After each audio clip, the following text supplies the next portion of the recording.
സർവാർത്ഥസാധികേ ശരണ്യേ ത്രയംബികേ ഗൗരി നാരായണി നമോസ്തുതേ. എല്ലാവർക്കും നമസ്കാരം. ഞാൻ വീരമണി വാദ്യാർ. ഈ വർഷം 2025 മാർച്ച് മാസം 13-ാം തീയതി ആറ്റുകാൽ പൊങ്കാല മഹോത്സവം.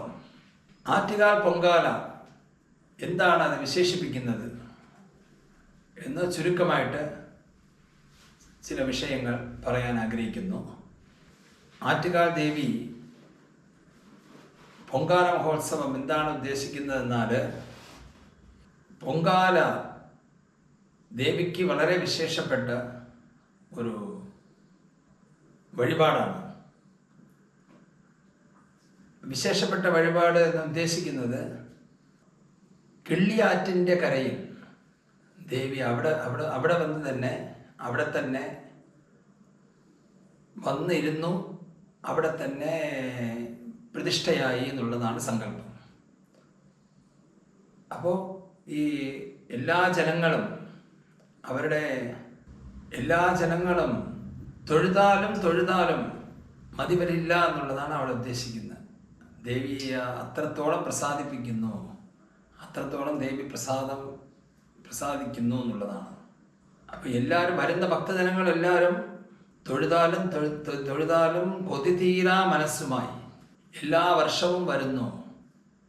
ഈ പഞ്ചമഹാപാതകങ്ങൾ അകലുന്നതിന് ഒരു വഴി. പഞ്ചമഹാപാതകം എന്ന് ഉദ്ദേശിക്കുന്നത് ബാല്യേ വയസ്സി കൗമാരേ യൗവനേ വാർദ്ധകേജ. നമ്മുടെ ഈ ദശകളിൽ നമ്മൾ ചെയ്യുന്ന പാപങ്ങൾ നിവൃത്തിയാകുന്നതിന് ഒരു വഴി.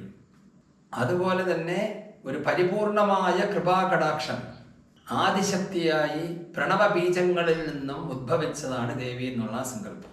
സച്ചിന്മയിയാണ്, ദീർഘദൃഷ്ടിയാണ്, ശരീരാശ്രിത സർവരോഗപീഠകൾ എല്ലാത്തിനും ഒരു പരിഹാരം എന്നുള്ളതാണ് ഈ ആറ്റുകാൽ പൊങ്കാല. അപ്പം എങ്ങനെ പരിഹാരമാകുന്നു എന്നുള്ള ഉദ്ദേശിക്കുന്നതെന്ന് പറഞ്ഞാൽ, വർഷത്തിലൊരിക്കൽ ഇതുപോലെ സ്ത്രീകളുടെ ശബരിമല എന്ന് ഉദ്ദേശിക്കുന്നുണ്ട്. സ്ത്രീകൾക്കുള്ള ശബരിമല. അപ്പോൾ ശബരിമലയ്ക്ക് പോകുന്നവർ എത്ര വ്രതാനുഷ്ഠാനത്തോടു കൂടി ശബരിമലയ്ക്ക് അയ്യപ്പനെ ദർശിക്കാൻ പോകുന്നോ, അതുപോലെ വ്രതാനുഷ്ഠാനത്തോടു കൂടി നമ്മളുടെ മനസ്സ് പരിപൂർണമായിട്ട് ദേവിയോട് അർപ്പിച്ച് ഈ പൊങ്കാല ഇടുന്നത് മൂലം ദേവിയുടെ പരിപൂർണമായ അനുഗ്രഹത്തിന് പാത്രീഭൂതരാകുന്നു എന്നുള്ളതാണ് അതിൻ്റെ സങ്കല്പം. ഇപ്പോൾ ഈ കൃപാകടാക്ഷം പരിപൂർണമായിട്ട് കിട്ടണമല്ലോ നമുക്ക്. നമ്മളുടെ ആദ്യം പറഞ്ഞതുപോലെ പഞ്ചമഹാപാതകങ്ങൾ, നമ്മളുടെ ദോഷങ്ങൾ അകലണം, ഗുണം ചേരണം. ഇതാണ് നമ്മൾ ഉദ്ദേശിക്കുന്ന വിഷയം. അപ്പോൾ അതിന് ഒരു വഴികാട്ടിയായി ആറ്റുകാലമ്മ പ്രസാദിക്കുന്നു എന്നുള്ളതാണ് സങ്കല്പം. ഇപ്പോൾ എല്ലാവർക്കും തോന്നുന്ന സാമാന്യമായ ചില സംശയങ്ങൾ ഇതിലുണ്ട്. ഈ വാലായ്മയൊക്കെ ഉള്ളവർ, ഈ തുടക്കുള്ളവർ, അവരൊക്കെ പൊങ്കാല ഇടാമോ? ഒരു വർഷത്തിന് ഒരു വീട്ടിൽ ഒരു മരണം സംഭവിക്കുകയോ അല്ലെങ്കിൽ എന്തെങ്കിലും അങ്ങനെയുള്ള തടസ്സങ്ങളുള്ളവർ പൊങ്കാല ഇടാമോ എന്നുള്ള സങ്കല്പം. അതിനെന്താണ് പറഞ്ഞിരിക്കുന്നതെന്നാൽ, പൊങ്കാല ദേവിക്ക് വേണ്ടി അർപ്പിക്കുന്നതാണ്. അപ്പോൾ ഒരു വർഷത്തിന് ഇടാൻ പാടില്ല എന്നുള്ള ഒരു സങ്കല്പം ഇവിടെ ഉൾപ്പെടുന്നില്ല. ഈ മരണം നടന്ന് 16 ദിവസത്തിനകമാണ് ആറ്റുകാൽ പൊങ്കാല വരുന്നതെങ്കിൽ അത് പാടില്ല. ഈ 16 ദിവസം കഴിഞ്ഞ് 17ാമത്തെ ദിവസമാണെങ്കിൽ തീർച്ചയായിട്ടും പൊങ്കാല അർപ്പിക്കാം, ദോഷമില്ല എന്നുള്ളതാണ്.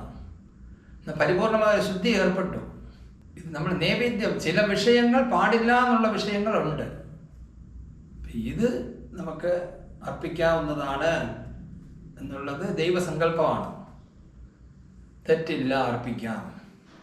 അതുപോലെ ഈ മാസമുറ, സ്ത്രീകളുടെ മാസമുറ വിഷയങ്ങൾ. മാസമുറ വരുന്ന സമയത്ത് കുറഞ്ഞ പക്ഷം 5 ദിവസത്തിന് ശേഷം, 5 അല്ലെങ്കിൽ 7, 5ാമത്തെ ദിവസം മുതൽ അർപ്പിക്കാമെന്ന് പറഞ്ഞിട്ടുണ്ട്. ചിലരുടെ സങ്കല്പം 7 ദിവസത്തിന് പാടില്ല എന്നുണ്ട്. അത് അങ്ങനെ ചെയ്യുന്നതുകൊണ്ട് ദോഷമില്ല. 6-ാമത്തെ ദിവസമാണെങ്കിൽ നമുക്ക് പരിപൂർണ്ണ നമുക്ക് ശുദ്ധിയുണ്ട് എന്ന് നമുക്കൊരു സങ്കല്പം നമ്മളുടെ മനസ്സിലുണ്ട് എന്നുണ്ടെങ്കിൽ ധാരാളമായിട്ട് പൊങ്കാല അർപ്പിക്കാവുന്നതാണ്. അപ്പം ഈ ചില വിഷയങ്ങൾ സംശയങ്ങൾ ഉള്ളത് കൊണ്ടാണ് സംശയങ്ങളും നിവൃത്തി ചെയ്യുന്നത്.